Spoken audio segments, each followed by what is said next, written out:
The Merchant and the Genie. Long ago, there lived a merchant who was very rich. He had a lot of merchandise, property, and money. Too, he went to many lands trading his merchandise. One day he had to set off on a journey to a distant land.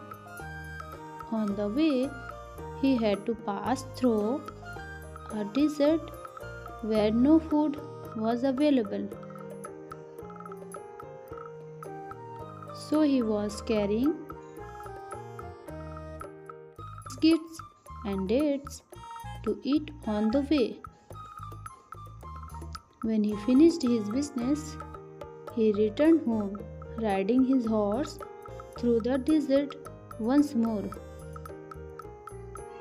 Feeling hot and tired, he stopped at an oasis to rest and drink water. He tethered his horse nearby and then, sitting under a shady walnut tree,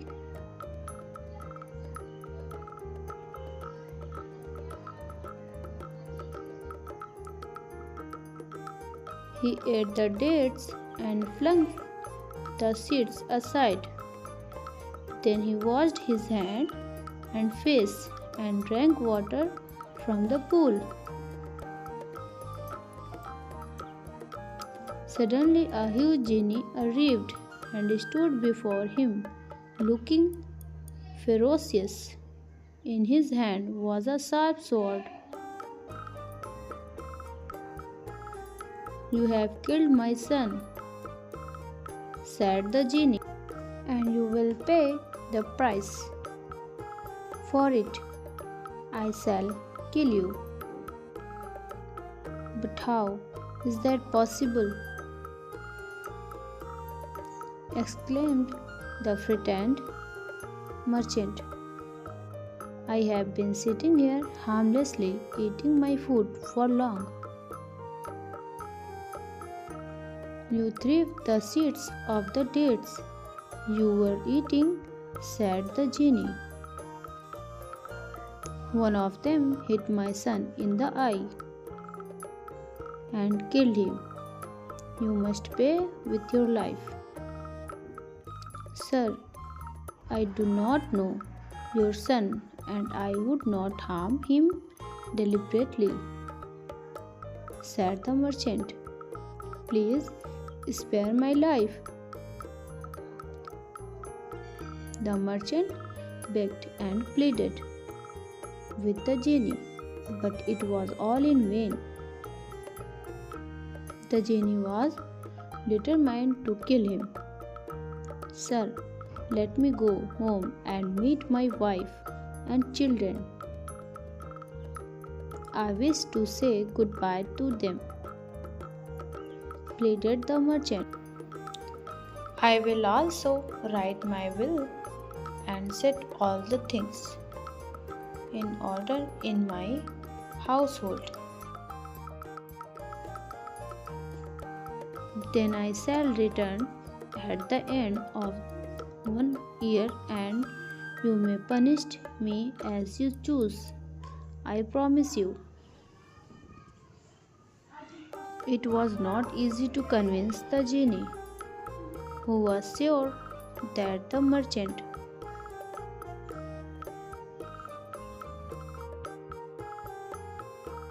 would never return if he allowed him to go now. But when the merchant repeatedly promised the genie, weeping all the while, he finally agreed to let him go.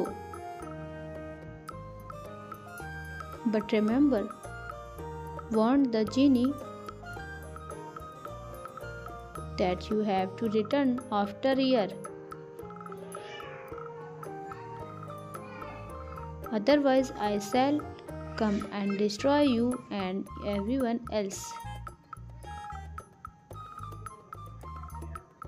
The merchant got onto his horse and returned to his home in a miserable condition.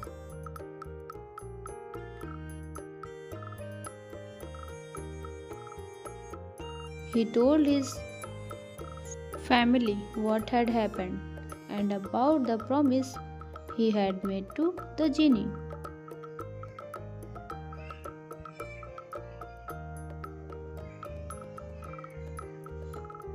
There was great sorrow and wailing in his house.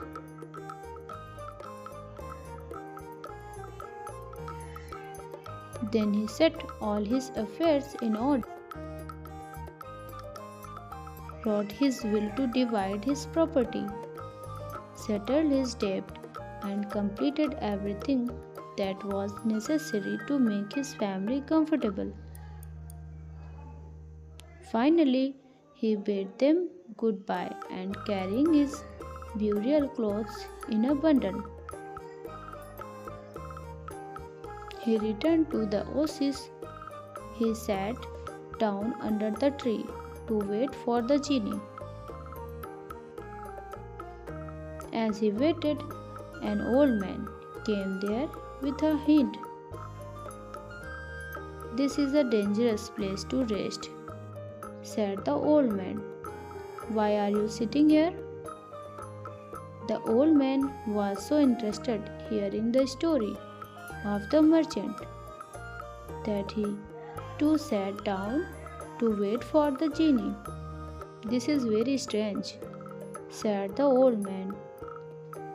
"I must stay and watch what happens." He tied the hind to a tree and sat down beside the merchant under a tree. Soon they were joined by an old man with two black dogs and another one old man leading a mule. They too learned the story of the merchant and settled down under the tree to wait the genie.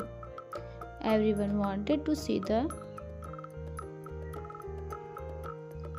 outcome of this strange meeting. In a while, they saw a large cloud of dust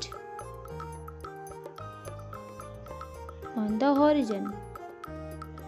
It came closer and closer, and from it emerged the genie carrying his sword. He had come to kill the merchant to avenge the death of his son.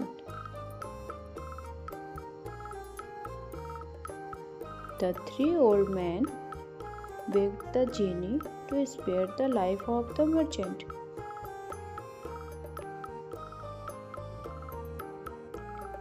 After much persuasion, the genie said they must each tell him a strange story. If he found it more strange than the merchant's, then he would definitely pardon 1/3 of his offense.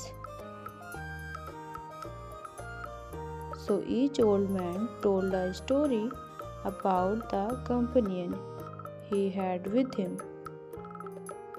The first old man told a story about the hind, and the second one about the two black dogs. The genie found each story more strange and remarkable than the story of the merchant, and with each one he forgave the merchant for 1/3 of his offense. Thus, by the time the genie had heard the third story, the merchant was granted forgiveness. Thanking the genie and the three old men for their kindness, the merchant was able to go back home hale and hearty. Like, share, and subscribe, and hit the bell icon